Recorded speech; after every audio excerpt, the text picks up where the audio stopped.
Hello, folks, and welcome back to Chris Wyatt Reports. This is Colonel Chris Wyatt in Central Pennsylvania with an update to a story that I broke earlier today before I went to the dentist. And that story was that U.S. Ambassador to South Africa, back from a recent trip to the United States, Ruben Briggity, interest to full disclosure, my boss when I was the military official at the U.S. mission to the African Union. Ruben Briggity, our ambassador in Pretoria, had a press conference this morning in which he disclosed that the United States government makes allegations that South Africa's government, led by the African National Congress, armed and equipped the Russians. There was a Russian ship that appeared in Simonstown back in December, and people were curious about what was going on. There was equipment moved in the dead of the night. Local residents reported this, and it was denied. It was covered up. Nothing was said about it. Well, today, Ambassador Ruben Briggity from the United States spilled the beans on South Africa. In a bizarre turn of events, the South African government hasn't answered the questions that the press are asking. Did the South African government, in fact, give weapons and ammunition to Russians who are under international sanctions, in violation, turning South Africa into a rogue nation?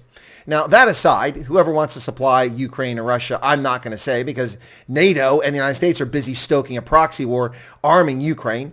And if the Chi-Coms and the South Africans want to arm Russia, well, that's their funeral. I'm not really caring about that. But the South African government has denied that it has ever been anything but neutral in the Ukraine conflict, not condemning Russia in the United Nations, claiming they were neutral, lying to the public all along. This is, in the States, an impeachable offense in my view.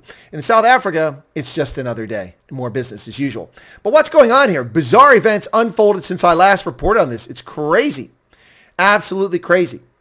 The Betrayal of the Promise report, written by Professor Mark Swilling and a number of other well-known academics, released back in May 2017, suggested that the Russian government may well have funded the ANC's 2016 municipal elections campaign, which cost 1 billion rand, as kind of a preemptive, paying it forward on the nuclear deal.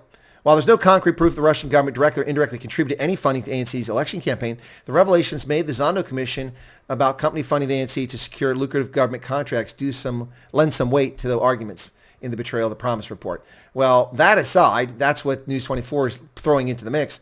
The government is to set up an inquiry led by a retired judge into whether it supplied arms to Russia.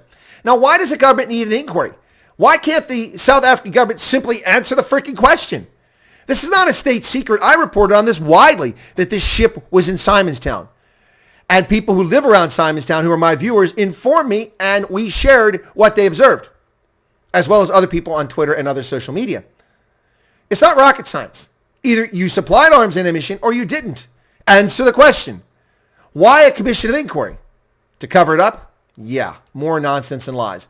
The government is set to appoint an independent inquiry led by a retired judge to probe allegations made by the American ambassador to South Africa that South Africa supplied weapons to Russia. The presidency said it noted with concern the remarks by U.S. Ambassador to South Africa, Ruben Briggity, alleging the supply by South Africa of weapons to Russia. The ambassador's remarks undermine the great spirit of cooperation and partnership that characterized the recent engagement between U.S. government officials and a South African official delegation led by the National Security Special Advisor to the President, Dr. Sidi Mufamadi, said the president's spokesperson, Vincent Magwanya.